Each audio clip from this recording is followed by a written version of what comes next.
you're listening to Abstract AF and I'm Sneha Jaswal. In this episode, I'm going to be reviewing 10 books under 10 minutes, so let's get to it. Number 1, Geisha by Benjamin Law. This is a non-fiction book where the author chronicles his travels in 7 countries, and in each nation, we get a unique glimpse into the various facets and challenges of the LGBTQ community. It begins with Indonesia, moves on to Thailand, China, Japan, Malaysia, Myanmar, and finally ends in a big pride parade in India. In each of these countries, the author meets icons and trailblazers of the LGBTQ community, from poor gay hustlers, famous transgenders, to Supreme Court lawyers. This book is a treasure trove of interesting incidents. Nonfiction cannot get more informative or entertaining than this. I recommend this book completely.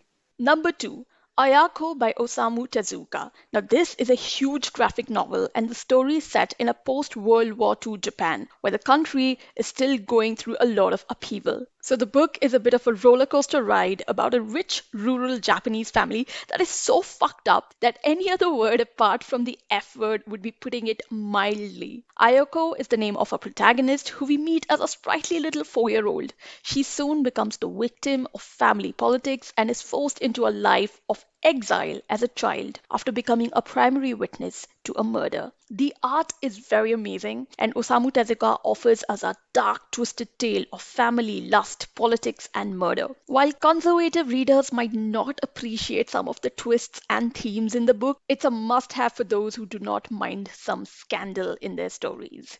Number 3, Luisa Now and Then, a graphic novel by Carol Morel, which has a classic question as its central theme. If you could meet your younger self, what would you tell them? Luisa, the protagonist, is a 33-year-old struggling photographer in Paris who is in denial of her sexuality. However, by some freak accident, her 15-year-old self finds herself transported into the future, and the older and younger Luisa come face to face, and each one of them is sort of disappointed with how they are. Soon, the past and the present Luisa try to understand what the hell is happening, and they also end up discovering the key to their unhappiness in life. The art style in this book was a nice splash of color, the story was breezy without too many complications. It's worth giving a read if you want to read some fun LGBTQ fiction. Moving on to number 4, it's Sweet Tooth by Jeff Lemire. After watching the series on Netflix, which was very entertaining and adorable, I had to read the comics.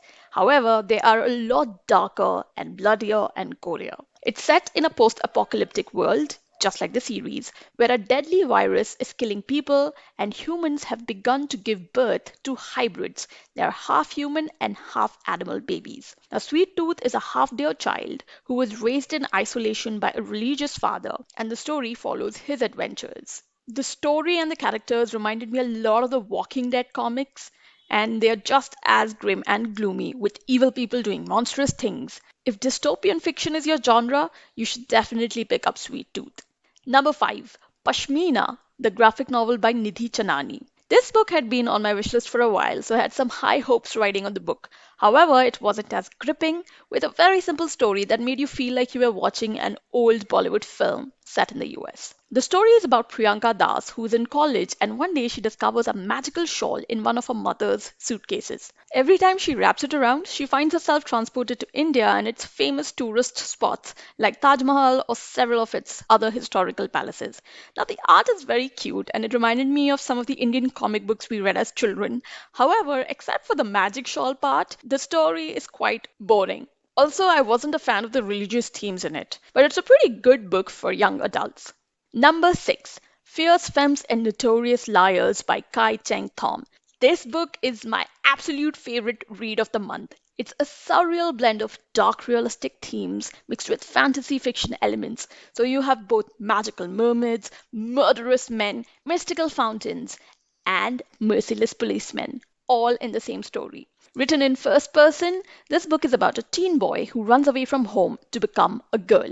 What follows next is a world of amazing trans women who save her from becoming just another battered runaway begging on the streets. The protagonist soon joins a really cool vigilante group named Lipstick Lacerators, whose mission is to avenge their murdered sisters and strike fear in the hearts of malevolent men. I loved reading this surreal book. The writing was simple, fluid, and almost poetic in parts. The story building was also really good, and linear, leading to no confusion whatsoever. If you have never read a fiction novel with a trans lead but want to, give this one a go. Fierce Femmes and Notorious Liars by Kai Cheng Thom. Moving on to number 7. This is a graphic novel called Zenobia by Morten Durr and Lars Horneman. This one is about a Syrian refugee girl who finds herself alone in a boat that is supposedly to travel to a safer shore. I wasn't very impressed with this book. For starters, it had very few words. Rupi Kaur's poems have more words in them. Also, while the art was nice, it wasn't so stunning that it didn't need a strong story to back it. I mean, I understand. Pictures are supposed to be speaking 1,000 words, but in Zenobia, you're left wanting more of both pictures and words. While I gave it a 3 on 5 rating on Goodreads, I wouldn't exactly recommend it to any of my friends. Number 8, The Times I Knew I Was Gay by Eleanor Cruz. This is a great book to read during the Pride month of June, or well, any time of the year really. It's a graphic novel memoir which is honest, hilarious, and heartwarming. Eleanor Crew lets readers get a personal glimpse into her life, her best friends, and frustrations of not being able to date the right man.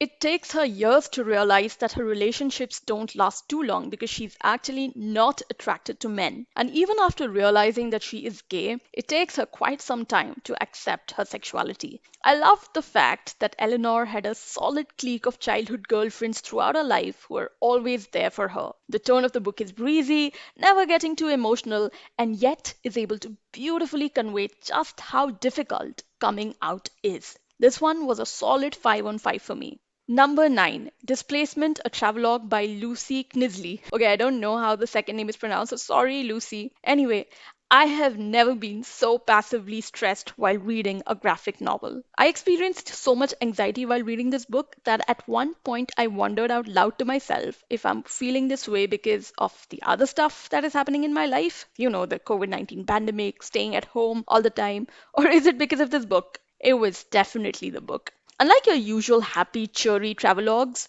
Displacement is about the author Lucy going on a Caribbean cruise with her grandparents so that she can take care of them. Both the grands are in their 90s, they are not in the best of health, and, well, they're slowly losing their memories. So the trip was more like a nightmare than a holiday for the author. Every night on the cruise, the poor thing returns to her room exhausted from running around and is almost always on the verge of a nervous breakdown. Nothing much happens in the book. It's really just a glimpse into the life of any caretaker looking after an old couple. It's only the lively, beautiful art that keeps the reader invested in the story. Unless you want to read a grim, bleak travelogue, I would not recommend this one.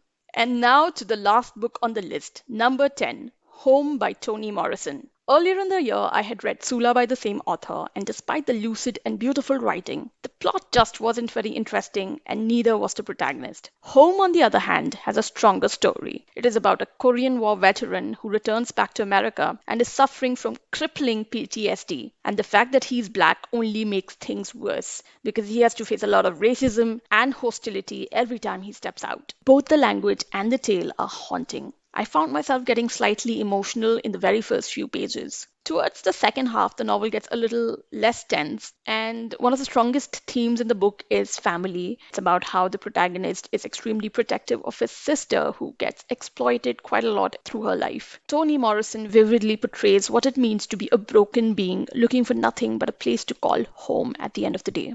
Despite being disappointed by her other novel, I'm glad I gave her another shot and intend to read more of her books in the future. So, yes, those were the 10 quick book reviews under 10 minutes. Hope you found something interesting to add to your read list. That's all for this episode. Talk to you in the next one.